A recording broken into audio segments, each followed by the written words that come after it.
Okay, so today we're in 8.1 exponents. We're really just introducing you, or actually we should say reintroducing you, right? Because you've done exponents before where a number is raised to a power. So a power is the product of repeated factors. An exponent is that small number, and it tells you how many times to multiply the base. Guys, this is the key. All right, because someone, I don't know who, I don't know what class, is going to have that lapse, okay, in their memory, and they're going to say 5 squared is 10. But 5 squared is not 10, right? That's not 5 times 2. That's 5 times 5. So we have to remember that the exponent tells me how many times to multiply the base by itself. All right. Now, the base is the factor that's going to be repeating, the multiplication. And the parentheses matter. So we talked about this on Thursday. If I have negative 4 squared and I have negative 4 squared, this is a different product, okay? When the base is in parentheses, that means that the negative repeats. Negative 4 times negative 4. Can anybody tell me? What is it? Okay, why is it positive? Not necessarily double, but it's 2. So if it's 2 negatives or 4 negatives or 6 negatives, it's going to be 16. Okay, now we have negative 4 squared, not in parentheses. That means that the negative is not connected to the base. That means that I need to evaluate this exponent first. And then whatever that is, my answer will be negative. This is how I would write it in parentheses. Negative 4 times 4. Well, what's 4 times 4? 16, and then it's negative. Okay, I'm about to give you some of these. All right. Okay, so example 1 we actually did on Thursday, so this should be a review. All right, we have negative 7 repeating in parentheses. So that would be negative 7 to the 3rd power. All right, what do we get for x? X to the 5th power. Pi to the 3rd power. R to the 2nd power. 1/3, how many times does it repeat? 4. Why did we put it in parentheses? Yes, because I have to evaluate both the numerator and the denominator. So this tells me 1 to the 4th power and 3 to the 4th power if I'm evaluating. Then we had 0.3 to the 3rd power times x to the 2nd power.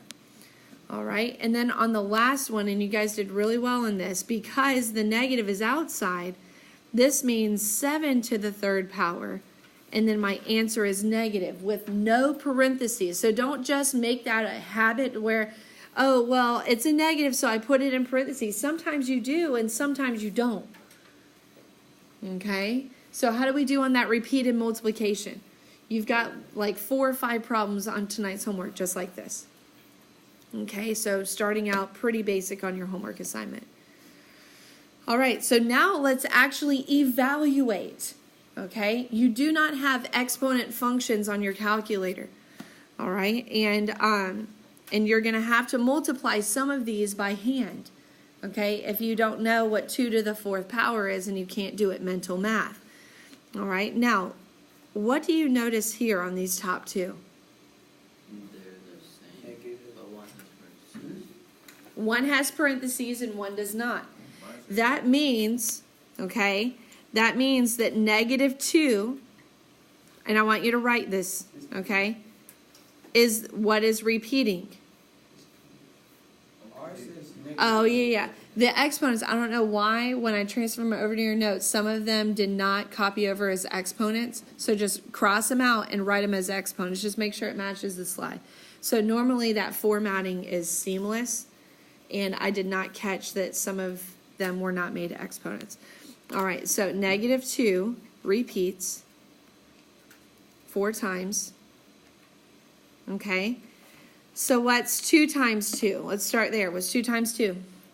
4. What's 4 times 2? 8. 4 times 2 is 8, and 8 times 2 is 16. How many negatives did you multiply? 4. You multiplied 4, so is your answer positive or negative? Negative.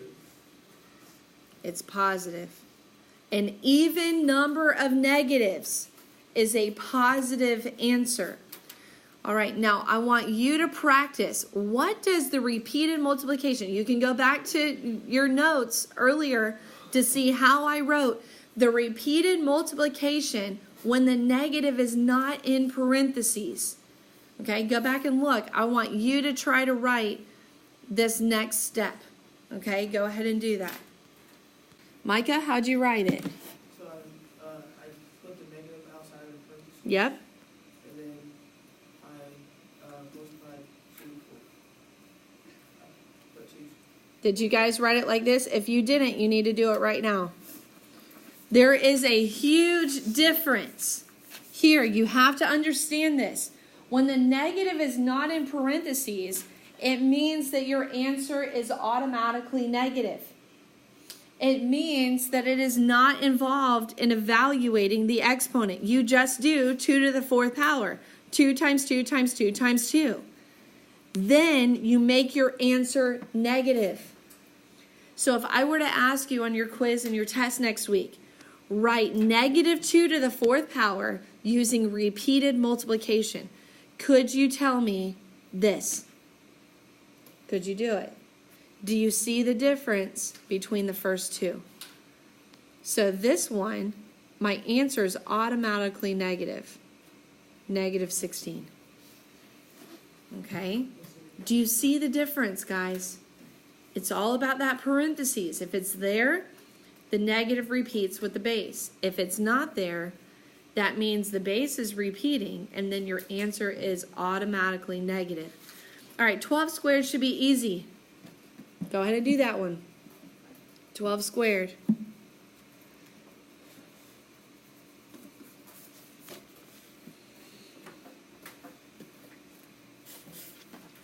Kelsey, did you get it? What's 12 squared? 140. Kelsey? Oh, Kelsey, It's okay. Josh? oh, I got 144, and then the equation was 12 times 12. Yes, very good. 144, and the repeated was 12 times 12. I want you now to do this last one. I want you to write the repeated multiplication, okay? The repeated multiplication is very helpful, especially when you're multiplying by hand, because you can see exactly what's being multiplied. Remember, the exponent tells you how many times the base gets multiplied by itself. Could you write the multiplication here? Try to write repeated. I'm going to walk around and check. I'm going to go negative 1/6 times negative 1/6 times negative 1/6. Okay? So negative times a negative times a negative would still be a negative. Well, what's 1 times 1 times 1 for my numerators? It's just 1. And what's 6 times 6 times 6? 216. Okay, negative 1 over 216. All right, any questions on evaluating? All right, so let's do order of operations now. All right, it's been probably roughly 6 months at least, maybe not a year, longer, since we did PEMDAS. You learned it last year, but it's been a while. All right, what does the P stand for? What about the E? Exponent. M? Multiplication, division. D? Division. A? Addition. S. Subtraction. And this tells me the order in which I start simplifying these expressions. So addition does not come before multiplication. So even though that comes first in the expression, I do not do it first. My order of operation says I need to first look for any exponents to evaluate. 3 to the 4th power. So if that's not the 4th power on your notes, go ahead and change it to the 4th power. 3 to the 4th power, I need to evaluate first. And remember, guys, that means 3 times 3 times 3 times 3. You might need to write that out to remind you. What's 3 times 3? 9. What's 9 times 3? 27. And then 27 times 3 81. is 81. So this number is 81. Okay, now I can bring the rest of the expression down. Now what do I do? You do 81 times 2. Wait, I don't do 3 plus 2 yet? No. No, because I need to multiply first before I can add. Does anybody know the easy mental math way to do 2 times 81? Just divide. No. Not divide, but Josh? 2 times 8 equals 16, and 2 Yep. times 1 equals 2 times 8 is 16, and 2 times 1 is 2. So it's 162. That is so cool. Okay? So anytime you're multiplying those single digit numbers, you can do that mental math. And I'm telling you, it goes a long way as you start moving up to the higher maths. So 3 plus 162 is what? 165. All right? I want you to just start the next one, okay? This is nothing that you haven't necessarily learned before, okay? It's just been a while. We're just, maybe making it a little bit more complicated than what you've seen before. Okay, so let's try the next one down. 3 to the 3rd power minus 8 squared divided by 2. Okay, what is 3 to the 3rd power? 27, right? We kind of already did that up here when we were multiplying our 3's. So this is 27 minus what's 8 squared? What's 8 squared? 64 divided by 2. Okay? So now order of operations tells me what comes next. Division. What's 64 divided by 2? 32. Now I have 27 minus 32. Okay? Different signs. This one's positive, this one's negative. Subtract them and take the sign of the bigger number. 32 is bigger. Right? 27 minus 32, that's going to be a negative number. Negative 5. Did you guys get it? Or do you see where you kind of got messed up on it? Or any questions? All right, so we have negative 3 times, now, this is in parentheses, yes, but negative 10 by itself is not in parentheses, which means 10 squared, and then my answer is automatically negative. If it was going to be positive, it would have been this. There would have been another set of parentheses around negative 10. There wasn't. Does everybody understand how I got negative 10 squared to be negative 100? Yep. Do you guys see that? Okay, so that's something that's going to trip you up. You've got to be on the watch for that. Now, this is still in parentheses for a reason, because that is the very first step in my order of operations to simplify what's in parentheses. What is negative 100 plus 70? Negative 30. So that means negative 3 times negative 30, which is what? 90. Positive 90, because I had 2 negatives. Yes. Okay? All right. So, does anybody remember what these bars mean? No. Yes. No? Parentheses? Cam? Nope, it's not parentheses. They're straight bars. They are absolute value. Absolute value, just as a review, okay? So I'm just going to give you a review real quick. Absolute value means if there's a number The absolute value is just how many units it is away from 0. Okay, so if I gave you the absolute value of negative 7 plus 1, that would be negative 6, but then your answer would just be 6.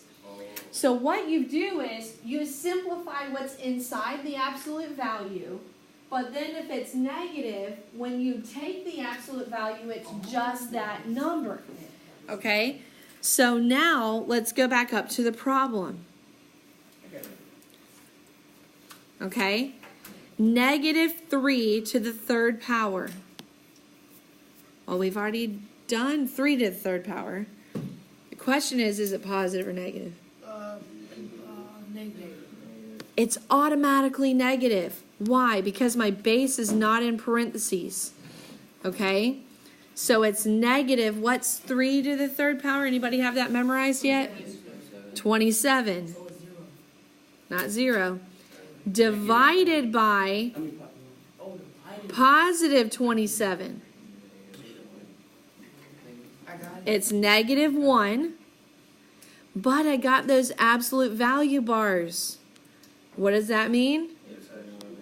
It's actually 1 because I take the value of that number without the negative sign.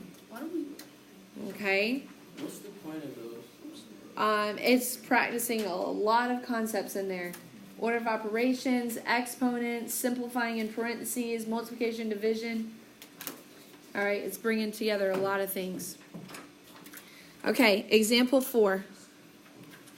All right, this is not nearly as complicated as it looks, okay? You need to know what the variables stand for. It says the annual profit earned by a technology company X years after opening is represented by an equation. The first thing I need you to learn how to do, guys, there is a strategy. When you first look at this, how many of you are like, yeah, I don't think I'm going to get. Do you kind of start to have those feelings? Okay. But with the right tools, you will know what to look for first. You have to understand what the variables stand for. Okay? So, what does this X stand for in the equation? It actually does tell me. What does X stand for? Years. Years.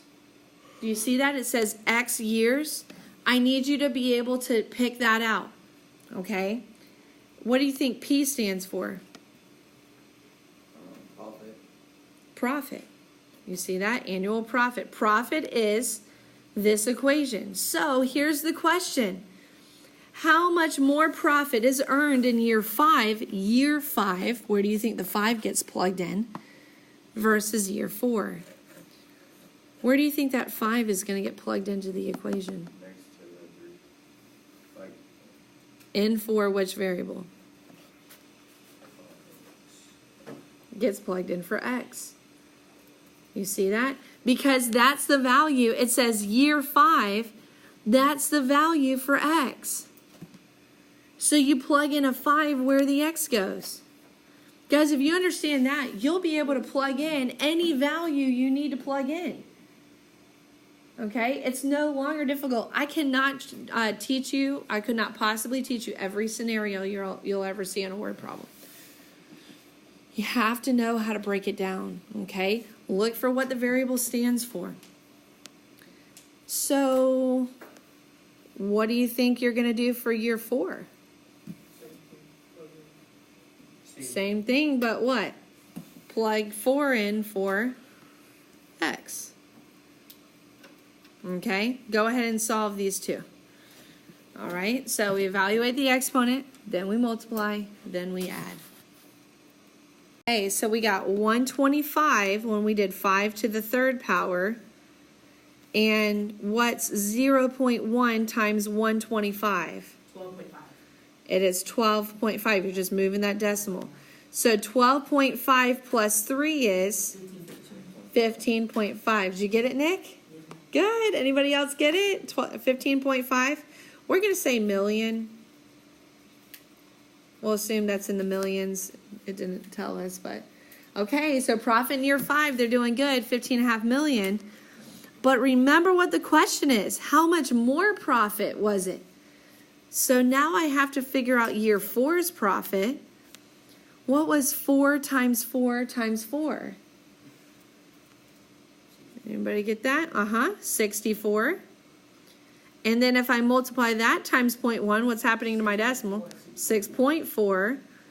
And now I add 3. I got 9.4. But I still haven't answered the question. How much more profit did they earn in year 5 versus year 4? Can I tell you? Cam? 6.1. 6.1 million. What'd you do to get that? Subtracted 1. Yeah. It's the difference, right? We subtract them. 6.1 million. I need to show you one more thing that's going to be on your homework. That's review for a lot of you. Remember this concept? You have one problem on your homework like this. Do you guys remember upside down division? Isn't that Oh, I remember that when they go 9 and then. Oh, and then So keep just, going yeah. down with the factor. So just on your homework page, because you're going to have plenty of room on your homework page, we're going to practice upside down division. Now remember your number 1 rule. You must divide by prime numbers. Prime numbers. That's a good question. What's a prime number? It's not 1. Oh, it's an even number. Yeah, not an even number. It does not divide by any other factor 3. other than 1 and itself. So 3, 2, 7, not 9, 11. 5, 11, as long as you're dividing by a prime number. Okay, so 675, what do you think you would divide by first? Does 2 go into it? No. No. How do you know that 2 doesn't go into it? It's an odd number. Yeah, because it's odd. What about 5? You think 5 would go into it? Yes. So just find a prime number. So how do we figure out what number goes below it? You divide. You divide it. 675 divided by 5. We could have did 3 though. 110. Why didn't we do 3? No. I got 135. Yes, 135. Oh. Okay. Now what prime number could you divide by?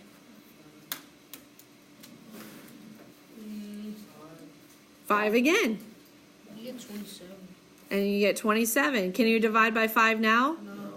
No, but what could you divide by? 3. 9 and 3. 27 divided by 3 is 9. Then you could do 9. And then 3. And then as soon as you have a prime number on the bottom, does everybody agree 3 is prime? Yeah. I agree. Then you know you're done. So what your homework is going to ask you to do is to write the repeated prime factors as exponents. So is 3 repeating? Is 3 repeating? Yes. How many times? 3. 3 to the Third power. third. It repeats 3 times. Oh, 1, 2, 3. 1, 2, 3. Okay, so you would say 3 to the third power times 5 to the second power. And that would be your answer. Okay? So I put another one over there. We don't necessarily have to do it. You could divide 360 by, 9. no, not prime, 2. You get 180. I'm just going to do this one fast. 2 again. You get 90. 2 again. You get 45. Does everybody see how I'm doing this? You don't have to do this one. Does everybody see how I'm dividing this? Yep. 3 goes in 15 times. 3 and then 5. So what would be my repeated? I just did the division. Somebody tell me what's my repeated multiplication. 2 to the third power times 3 to the second power times 5. Okay, do you see how we did that? 2 repeated 3 times, so it's 2 to the, oh wait, hold on. 2 to the third power. You did say third. I was just thinking 2. Okay, 3 to the second power, and then just 5. All right, so you have one problem, number 26, and it will be just like this one. All right, and if you understand that, that's everything you need to know for 8.1.